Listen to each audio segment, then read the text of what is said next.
जब चीनी यात्री चाणक्य से मिला, घटना उन दिनों की है जब भारत पर चंद्रगुप्त मौर्य का शासन था और आचार्य चाणक्य यहाँ के महामंत्री थे और चंद्रगुप्त के गुरु भी थे। उन्हीं के बदौलत चंद्रगुप्त ने भारत की सत्ता हासिल की थी। चाणक्य अपनी योग्यता और कर्तव्य पालन के लिए देश विदेश में प्रसिद्ध थे। उन दिनों एक चीनी यात्री भारत आया।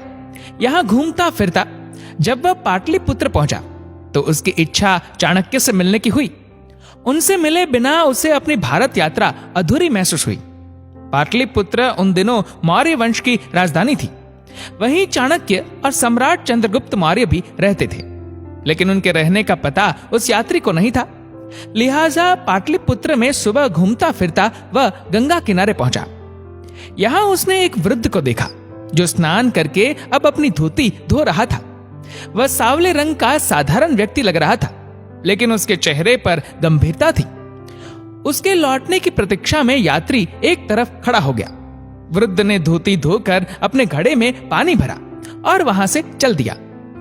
जैसे ही यह यात्री के नजदीक पहुंचा, यात्री ने आगे बढ़कर भारतीय शैली में हाथ जोड़कर प्रणाम किया और बोला, महाशय, मैं चीन का निवासी हूं।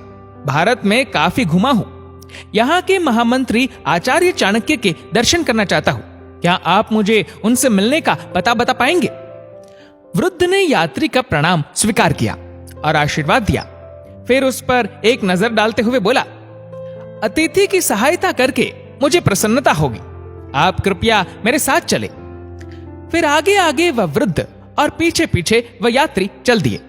वह रास्ता नगर की ओर न जाकर जंगल की ओर जा रहा था। यात्री को आशंका हुई कि वह वृद्ध उसे किसी गलत स्थान पर तो नहीं ले जा रहा है। फिर भी उस वृद्ध की नाराजगी के डर से कुछ कह नहीं पाया।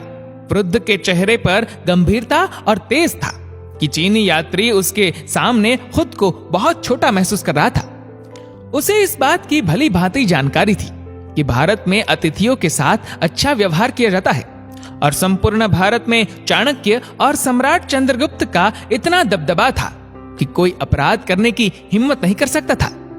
इसलिए वह अपनी सुरक्षा के प्रति निश्चिंत था। वह यही सोच रहा था कि चाणक्य के निवास स्थान में पहुंचने के लिए यह छोटा मार्ग होगा। वृद्ध लंबे लंबे डग भरते हुए काफी तेजी से चल रहा था। चीनी यात्री को उसके साथ चलने में काफी दिक्कत हो रही थी। नतीजतन वह पिछड़ने लगा। वृद्ध को उस यात्री की परेशानी समझ गई। वह धीरे धीरे चलने लगा। अब चीनी यात्री आराम से उसके साथ चलने लगा। रास्ता भर वे खामोशी से आगे बढ़ते रहे। थोड़ी देर बाद वृद्ध एक आश्रम से निकट पहुंचा, जहां चारों ओर शांति थी। तरह तरह के फूल पत्तियों से आश्रम घिरा हुआ था। वृद्ध वहां पहुंचकर रुका और यात्री को वहीं थोड़ी देर प्रतीक्षा करने के लिए कहकर आश्रम में चला गया। यात्री सोचने लगा कि वह वृद्ध शायद इसी आश्रम में रहता होगा और अब पानी का घड़ा और भीगे वस्त्र रखकर कहीं आगे चलेगा। कुछ क्षण बाद यात्री से सुना, महामंत्री चाणक्य अपने अतिथि का स्वागत करते हैं। पधारिए महाशय। यात्री ने नजरें उठाई और देखता रह गया कि वही वृद्ध आश्रम के द्वार पर खड़ा उसका स्वागत कर रहा था। उसके मुंह से आश्चर्य से निकल पड़ा, आप? हां महाशय, वृद्ध बोला, मैं ही महामंत्री चाणक्य हूं और यही मेरा निवास स्थान है। आप निश्चिंत होकर आश्रम में पधारे। यात्री ने आश्रम में प्रवेश किया, लेकिन उसके मन में यह आशंका बनी रही कि कहीं उसे मूर्ख तो नहीं बनाया जा रहा है। वह इस बात पर यकीन ही नहीं कर पा रहा था कि एक महामंत्री इतनी सादगी का जीवन व्यतीत करता है।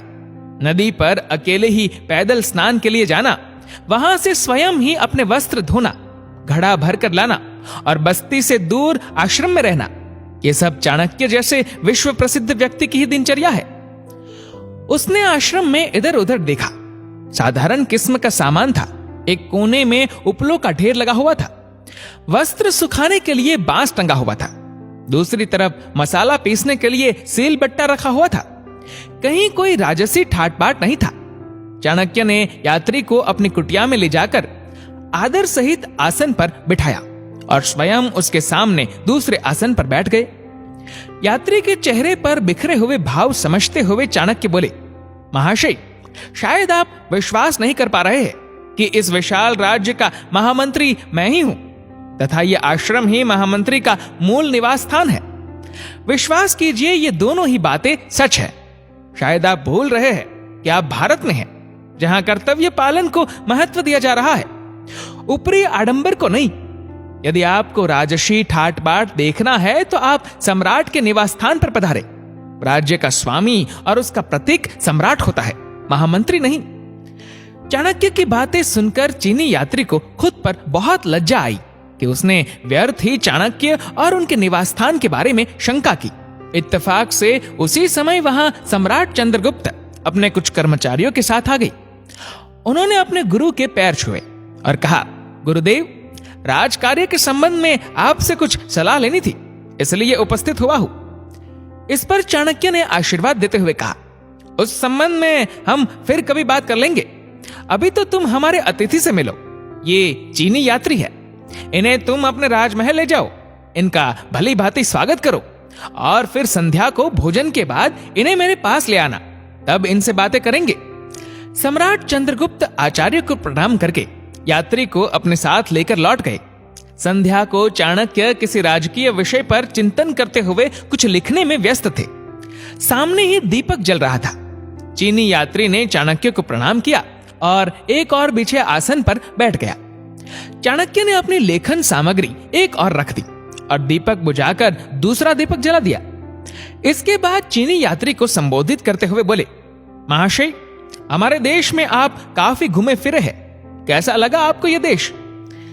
चीनी यात्री ने नम्रता से बोला, आचार्य, मैं इस देश के वातावरण और निवासियों से बहुत प्रभावित हुआ हूं, लेकिन यहां पर मैंने ऐसी अनेक विचित्रताएं देखी है जो मेरी समझ से परे है। कौन सी विचित्रताएं मित्र? चाणक्य ने स्नेह से पूछा। उदाहरण के लिए सादगी की ही बात कर ली जा सकती है।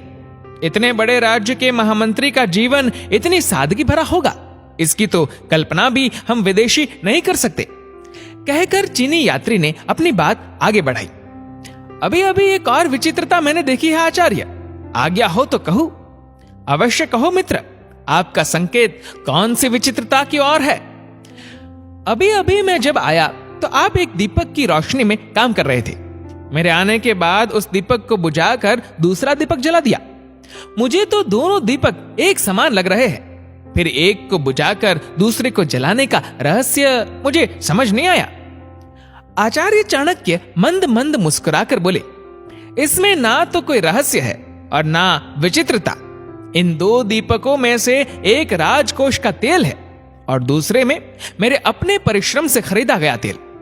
जब आप यहां आए थे तो मैं राजकीय कार्य कर रहा था, इसलिए उस समय राजकोष के तेल वाला दीपक जला रहा था।